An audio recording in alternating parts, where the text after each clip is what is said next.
sharp sickle and gather the clusters of the vine of the earth, for her grapes are fully ripe. Alright? So you see, there's angels that have different appointed offices, just as we have different appointed offices. We're basically mirroring everything that's in the heaven. Alright? What was the prayer that the Lord instructed his disciples to pray with? And we being instructed also. Um, Thy kingdom come, thy will be done on earth as in heaven. Alright? So these things have to be done upon the earth. Alright? And we're the angels that kept our first estate. Why? To bring forth these things upon the earth. Lord willing, we be of the elect. Okay? So it says, and he that's, verse 19, and the angel thrust in his sickle into the earth and gathered the vine of the earth and cast it into the great winepress of the wrath of the Most High. Alright?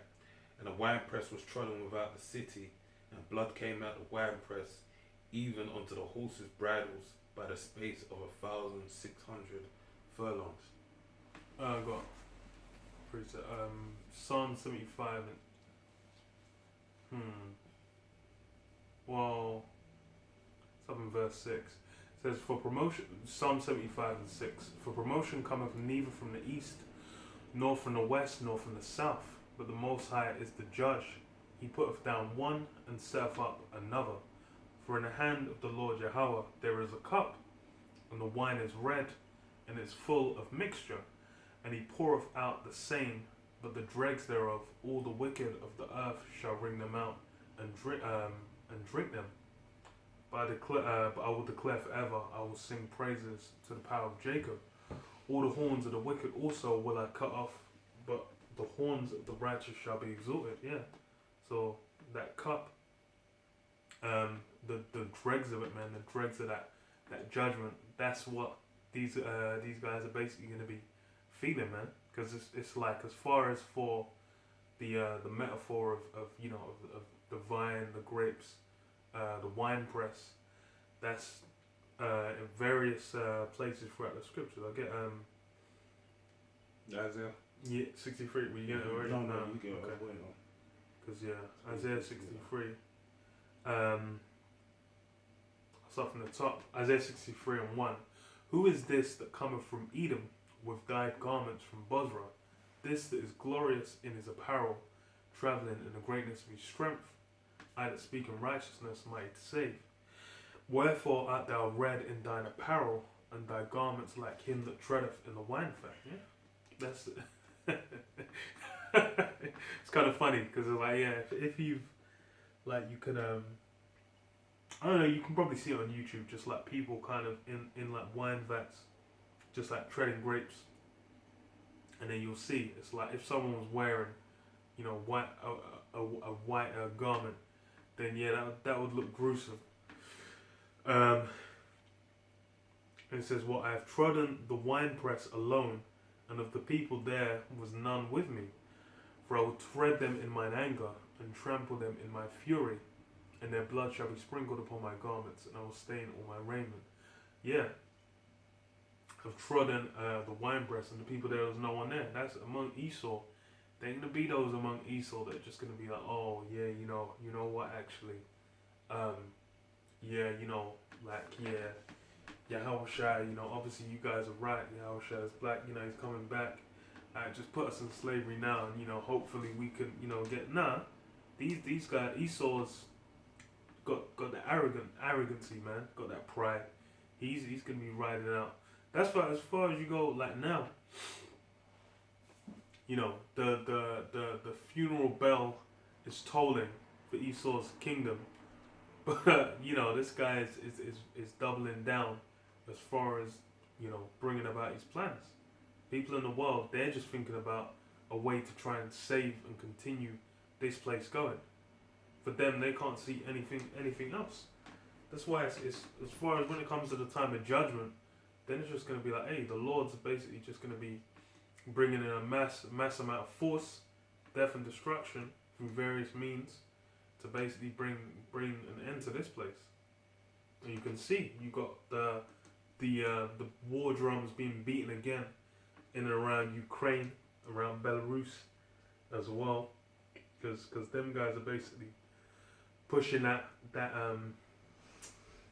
Russian agenda, man, that expansion agenda in China as well, with Taiwan.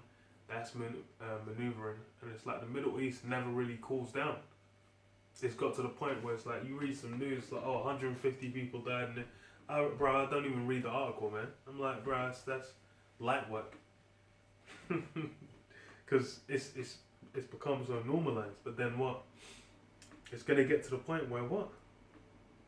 These when that full force of judgment is coming, there's gonna be no escape, man. It says, for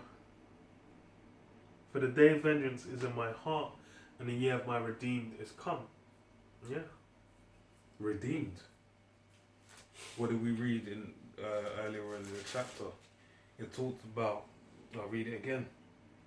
It says, verse 3, Revelation 14:3, and they sang as it were a new song before the throne and before the four beasts, and the elders and no man and the elders, and no man could learn that song, but 144,000 which are redeemed from the earth. So that's when the Lord, thus with violence shall that great city Babylon be thrown down. 18, Revelation 18:21. So basically, the Lord is coming to save us from his captivity, man. He's going to throw it down. But then also within that, we're going to have our part to play. You know, whoever it's allotted to, they're going to have their part to play in it too. Alright? As the Lord said in the book of Luke, what be I if the fire, a fire is kindled, and what be I if it be a fire is sent? No. I can get Luke 12:29. I think it's like. I always get the first part. Because you thingy it, because you said it, the way, it's like, nah, it's in my head, it's I like remember it wrong. Okay, like, Luke 39, that's it. Yeah. No, 40 is 49. This is it. I am come to send fire on the earth, and what will I if it be already kindled? What did I say? I don't even know, man. I don't want to remember, because that override. Anytime I'm trying to draw for it, I'm like, right. I don't remember either, man. So what will life it be already kindled? Yeah. Now that's it. Because it's as far as for that. Hey, How Shy is gonna be the leading actor, man. Like, you know when you go on a movie poster, you see it's got the main guy in the middle.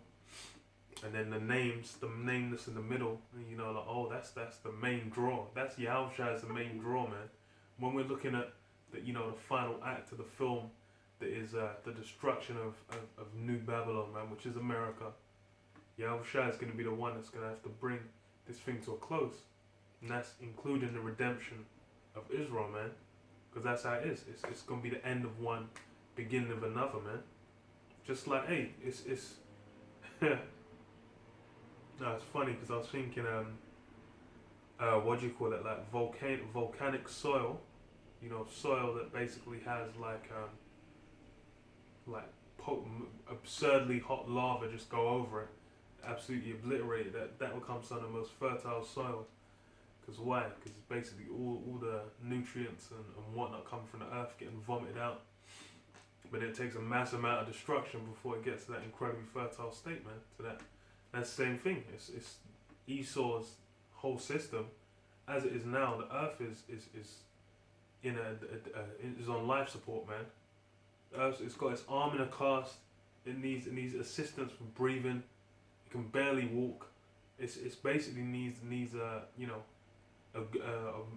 legendary cleaning job done on it before it can come back to yielding as it did like in the ancient world and even more. So that's why this place needs to go out in spectacular fashion. That's what Yahushua is here for. Got anything else? No. I think I'm done. Yeah, we can close it up there. Lord willing, next week be back with the next chapter. But yeah, say all praises to Yahweh, Ba'Shem Yahushua, Ba'Shem HaRakah Kadash. Double honors to the apostles and elders, great most honorable well. Shalom.